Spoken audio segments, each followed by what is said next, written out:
So frustration versus fun. Well, it can be completely dependent on focus. So let me explain. So most of you know me that have followed any of my posts and or know us and Thrive, know that over the last 18 months or so, I've got sideswiped by a retinal thing and went through some surgeries and which were my first, and luckily worked out okay, and they saved my vision, my left eye, which is awesome. Well, I've been doing some road riding, but a few weeks back was the first mountain bike ride on trails with my son, which I had been looking forward to for a really long time, and got out there, and my vision, though bright, is 70-20 in my left eye, so I don't see quite as well as I did. So contrast is there.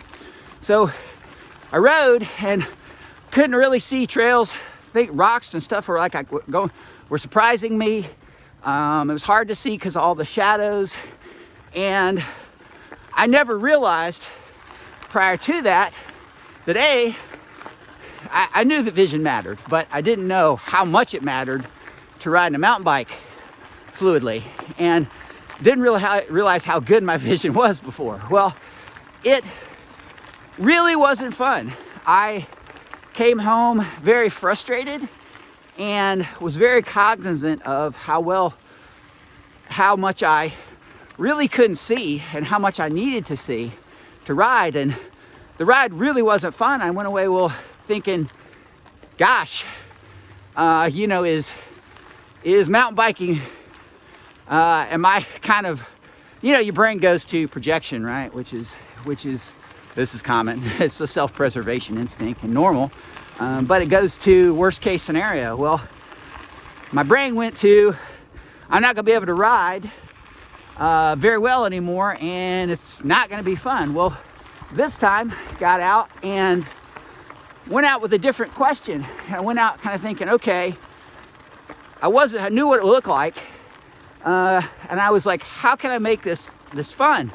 Like, how can I make the most of this and adapt my situation?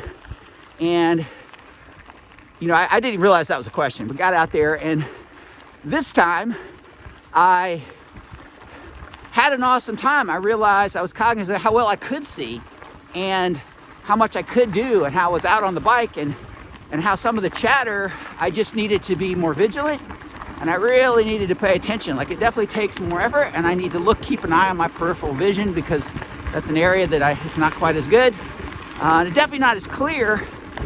But riding trails, I even rode quite a bit of trails today, and it was fun. The joy was back. Well, the joy and the difference was the difference in my focus. First time I was surprised trying to figure it out, right? So I was conscious and aware of how different it was, and frustrated, and it made me frustrated because I was mostly connected with what it wasn't, and worried that it was gonna be different or in some way gone. The threat was big, right?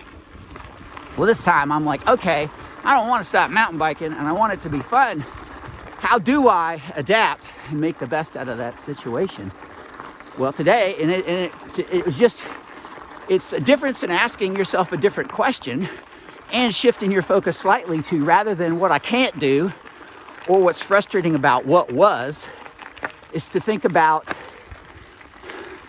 what gifts do I have? Like, thank God I can see. Thank God I'm able to get back out here, and things are stable enough where I can ride my mountain bike. And I'm out in this beautiful, cool weather. It's a beautiful blue sky. Trails are gorgeous this morning, and it's still going to take some practice for me to adapt and get used to some things that are new. But today, I'm just thankful for the new. I'm thankful that I have the ability to adapt. I have the ability to try to figure out how to make mountain biking good. And in the end, I'm going to make this into something that makes me better.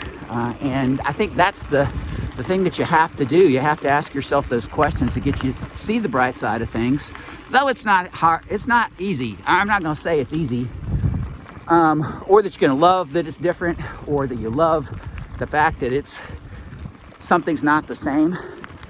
But though it's hard, you have to find a way to embrace it, as hard as it is, and make the best of that situation, and make the best of the gifts that you have and what you have, and let that be the thing that shapes your mindset.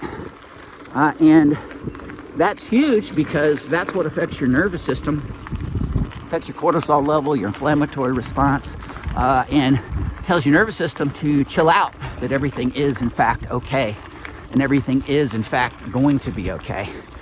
And it makes all the difference. It takes you out of fight or flight. I don't want to get into the physiology too much, put everybody to sleep, but there's an area of the brain that wakes up and makes us resilient. Anterior cingulate cortex, I think is what it's called. And it's activated when we are confronted with a thing and elect to do something about it. And it basically brings out your strengths. Helps you biochemically, helps you to produce dopamine and chemicals that make you happy. And in fact, it does make you healthier and happier, and more content with whatever the challenges you face, and moves you forward. So anyway, a bit of a long post this morning, but just excited to be out here, and wanted to share some things with you guys in hopes of help give you guys the lesson, maybe give you a little different perspective. And if we can give you a different perspective and maybe the learning point without the scar, without having to go through the challenge, or going through a challenge and whatever that may be, back pain, knee pain, an injury, whatever it is, that makes you look on it a little differently and helps you get there a little faster, feel a little better quicker, and really help you live a healthy, active life and have amazing experiences. And that's what it's all about. So everybody, have an awesome weekend, have an awesome day, make it into a great day. And it all starts with your focus, what you choose to look at, and moving from there. So take care, guys. Bye.